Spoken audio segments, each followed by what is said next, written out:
BWSSB pump ಗುಂಡಿಗೆ ಬಿದ್ದು 14 ವರ್ಷದ ಪ್ರೀತಮ್ ಎನ್ನುವಂತ ಬಾಲಕ ಮೃತಪಟ್ಟಿರುವಂತಹ ಘಟನೆ ಬೆಂಗಳೂರು ನಗರದ ಕಗ್ಗಲೀಪುರ ಭಾಗದಲ್ಲಿ ನಡೆದಿದೆ.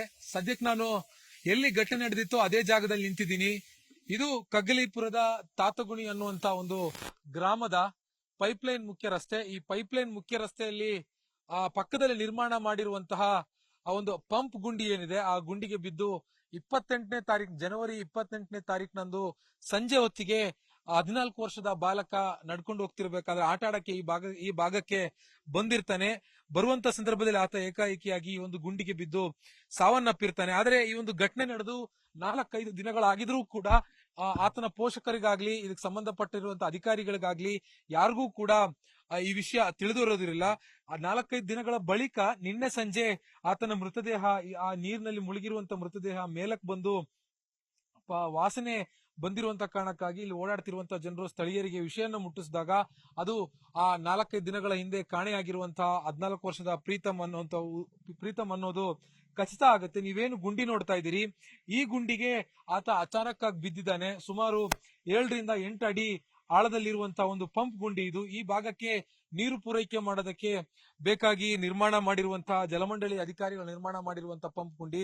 ಇದನ್ನ ಸರಿಯಾಗಿ ನಿರ್ವಹಣೆ ಮಾಡದೇ ಇರುವಂತಹ ಹಿನ್ನೆಲೆಯಲ್ಲಿ, ಅಂದ್ರೆ ಈ ಒಂದು ಹೋಲ್ ಏನಿದೆ, ಈ ಗುಂಡಿ ಏನಿದೆ, ಇದಕ್ಕೆ ಒಂದು ಕ್ಯಾಪ್ ಅನ್ನ ಜಲಮಂಡಳಿ ಅಧಿಕಾರಿಗಳು ಹಾಕಬೇಕಿತ್ತು. ಆದ್ರೆ ಜಲಮಂಡಳಿ ಅಧಿಕಾರಿಗಳು ಆ ಕೆಲಸವನ್ನ ಮಾಡಿಲ್ಲ, ಮೈ ಮರೆತಿದ್ದಾರೆ, ನಿರ್ಲಕ್ಷ್ಯ ತೋರಿದ್ದಾರೆ.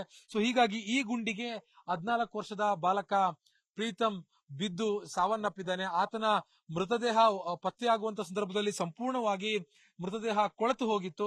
ಸದ್ಯಕ್ಕೆ ಆ ಮೃತದೇಹವನ್ನ ನಗರದ ರಾಜರಾಜೇಶ್ವರಿ ಆರ್ ನಗರ ಬಳಿ ಇರುವಂತಹ ರಾಜರಾಜೇಶ್ವರಿ ಮೆಡಿಕಲ್ ಕಾಲೇಜಿನಲ್ಲಿ ಇರಿಸಲಾಗಿದೆ. ಅಲ್ಲಿಂದ ಕುಟುಂಬಸ್ಥರು ನೇರವಾಗಿ ಆತನ ಪೋಷಕರು ಪುಷ್ಪಾ ಮತ್ತು ರಜನಿಕಾಂತ್ ಅವರು ತಮ್ಮ ಮಗನ ಮೃತದೇಹವನ್ನ ತಮ್ಮ ಹುಟ್ಟೂರಾಗಿರುವಂತಹ ತವರು ಊರಾಗಿರುವಂತಹ ಕೊಳ್ಳೆಗಾಲಕ್ಕೆ ಕೊಂಡೋಗಿ ಅಂತ್ಯಕ್ರಿಯೆಯನ್ನು ಕೂಡ ಮಾಡೋದಕ್ಕೆ ಮುಂದಾಗ್ತಾ ಇರುವಂತದ್ದು. ಅಂದ್ರೆ ಇಲ್ಲಿ ಜಲಮಂಡಳಿ ಅಧಿಕಾರಿಗಳ ನಿರ್ಲಕ್ಷ್ಯ ಎಷ್ಟಿದೆ ಅನ್ನುವಂಥದ್ದು ಈಗ ಅಲ್ಲಿ ಸ್ಥಳೀಯರು ಮತ್ತು ಆತನ ಪೋಷಕರು ಕೇಳ್ತಾ ಇರುವಂತದ್ದು.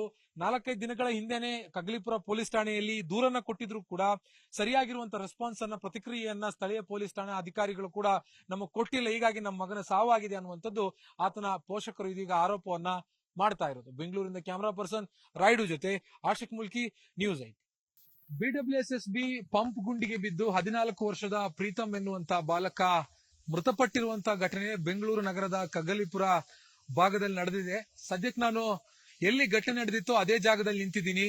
ಇದು ಕಗ್ಗಲೀಪುರದ ತಾತಗುಣಿ ಅನ್ನುವಂತ ಒಂದು ಗ್ರಾಮದ ಪೈಪ್ಲೈನ್ ಮುಖ್ಯ ರಸ್ತೆ. ಈ ಪೈಪ್ಲೈನ್ ಮುಖ್ಯ ರಸ್ತೆಯಲ್ಲಿ ಪಕ್ಕದಲ್ಲಿ ನಿರ್ಮಾಣ ಮಾಡಿರುವಂತಹ ಆ ಒಂದು ಪಂಪ್ ಗುಂಡಿ ಏನಿದೆ, ಆ ಗುಂಡಿಗೆ ಬಿದ್ದು 28ನೇ ತಾರೀಕು ಜನವರಿ 28ನೇ ತಾರೀಕಿನಂದು ಸಂಜೆ ಹೊತ್ತಿಗೆ 14 ವರ್ಷದ ಬಾಲಕ ನಡ್ಕೊಂಡು ಹೋಗ್ತಿರ್ಬೇಕಾದ್ರೆ ಆಟ ಆಡಕ್ಕೆ ಈ ಭಾಗಕ್ಕೆ ಬಂದಿರ್ತಾನೆ. ಬರುವಂತ ಸಂದರ್ಭದಲ್ಲಿ ಆತ ಏಕಾಏಕಿಯಾಗಿ ಈ ಒಂದು ಗುಂಡಿಗೆ ಬಿದ್ದು ಸಾವನ್ನಪ್ಪಿರ್ತಾನೆ. ಆದ್ರೆ ಈ ಒಂದು ಘಟನೆ ನಡೆದು 4-5 ದಿನಗಳಾಗಿದ್ರೂ ಕೂಡ ಆತನ ಪೋಷಕರಿಗಾಗ್ಲಿ ಇದಕ್ಕೆ ಸಂಬಂಧಪಟ್ಟಿರುವಂತಹ ಅಧಿಕಾರಿಗಳಿಗಾಗ್ಲಿ ಯಾರಿಗೂ ಕೂಡ ಈ ವಿಷಯ ತಿಳಿದಿರೋದಿರಲಿಲ್ಲ. 4-5 ದಿನಗಳ ಬಳಿಕ ನಿನ್ನೆ ಸಂಜೆ ಆತನ ಮೃತದೇಹ, ಆ ನೀರಿನಲ್ಲಿ ಮುಳುಗಿರುವಂತ ಮೃತದೇಹ ಮೇಲಕ್ಕೆ ಬಂದು ವಾಸನೆ ಬಂದಿರುವಂತ ಕಾರಣಕ್ಕಾಗಿ ಇಲ್ಲಿ ಓಡಾಡ್ತಿರುವಂತಹ ಜನರು ಸ್ಥಳೀಯರಿಗೆ ವಿಷಯನ ಮುಟ್ಟಿಸಿದಾಗ ಅದು ಆ 4-5 ದಿನಗಳ ಹಿಂದೆ ಕಾಣೆಯಾಗಿರುವಂತಹ 14 ವರ್ಷದ ಪ್ರೀತಮ್ ಅನ್ನೋದು ಖಚಿತ ಆಗುತ್ತೆ. ನೀವೇನು ಗುಂಡಿ ನೋಡ್ತಾ ಇದ್ದೀರಿ, ಈ ಗುಂಡಿಗೆ ಆತ ಅಚಾನಕ್ ಆಗಿ ಬಿದ್ದಿದ್ದಾನೆ. ಸುಮಾರು 7-8 ಅಡಿ ಆಳದಲ್ಲಿರುವಂತಹ ಒಂದು ಪಂಪ್ ಗುಂಡಿ ಇದು. ಈ ಭಾಗಕ್ಕೆ ನೀರು ಪೂರೈಕೆ ಮಾಡೋದಕ್ಕೆ ಬೇಕಾಗಿ ನಿರ್ಮಾಣ ಮಾಡಿರುವಂತಹ ಜಲಮಂಡಳಿ ಅಧಿಕಾರಿಗಳು ನಿರ್ಮಾಣ ಮಾಡಿರುವಂತಹ ಪಂಪ್ ಗುಂಡಿ. ಇದನ್ನ ಸರಿಯಾಗಿ ನಿರ್ವಹಣೆ ಮಾಡದೇ ಇರುವಂತಹ ಹಿನ್ನೆಲೆಯಲ್ಲಿ, ಅಂದ್ರೆ ಈ ಒಂದು ಹೋಲ್ ಏನಿದೆ, ಈ ಗುಂಡಿ ಏನಿದೆ, ಇದಕ್ಕೆ ಒಂದು ಕ್ಯಾಪ್ ಅನ್ನ ಜಲಮಂಡಳಿ ಅಧಿಕಾರಿಗಳು ಹಾಕಬೇಕಿತ್ತು. ಆದ್ರೆ ಜಲಮಂಡಳಿ ಅಧಿಕಾರಿಗಳು ಆ ಕೆಲಸವನ್ನ ಮಾಡಿಲ್ಲ, ಮೈ ಮರೆತಿದ್ದಾರೆ, ನಿರ್ಲಕ್ಷ್ಯ ತೋರಿದ್ದಾರೆ. ಸೊ ಹೀಗಾಗಿ ಈ ಗುಂಡಿಗೆ 14 ವರ್ಷದ ಬಾಲಕ ಪ್ರೀತಮ್ ಬಿದ್ದು ಸಾವನ್ನಪ್ಪಿದ್ದಾನೆ. ಆತನ ಮೃತದೇಹ ಪತ್ತೆಯಾಗುವಂತ ಸಂದರ್ಭದಲ್ಲಿ ಸಂಪೂರ್ಣವಾಗಿ ಮೃತದೇಹ ಕೊಳೆತು ಹೋಗಿತ್ತು.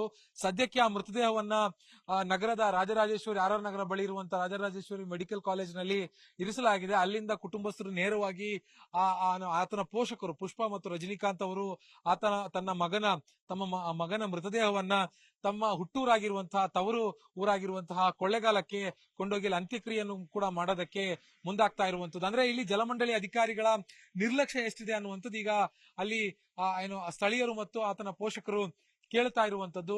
4-5 ದಿನಗಳ ಹಿಂದೆನೆ ಕಗ್ಲಿಪುರ ಪೊಲೀಸ್ ಠಾಣೆಯಲ್ಲಿ ದೂರನ್ನ ಕೊಟ್ಟಿದ್ರು ಕೂಡ ಸರಿಯಾಗಿರುವಂತ ರೆಸ್ಪಾನ್ಸ್ ಅನ್ನ, ಪ್ರತಿಕ್ರಿಯೆಯನ್ನ ಸ್ಥಳೀಯ ಪೊಲೀಸ್ ಠಾಣಾ ಅಧಿಕಾರಿಗಳು ಕೂಡ ನಮಗೆ ಕೊಟ್ಟಿಲ್ಲ. ಹೀಗಾಗಿ ನಮ್ಮ ಮಗನ ಸಾವಾಗಿದೆ ಅನ್ನುವಂಥದ್ದು ಆತನ ಪೋಷಕರು ಇದೀಗ ಆರೋಪವನ್ನ ಮಾಡ್ತಾ ಇರೋದು. ಬೆಂಗಳೂರಿನ ಕ್ಯಾಮರಾ ಪರ್ಸನ್ ರಾಯ್ಡು ಜೊತೆ ಆಶಿಕ್ ಮುಲ್ಕಿ, ನ್ಯೂಸ್ 8.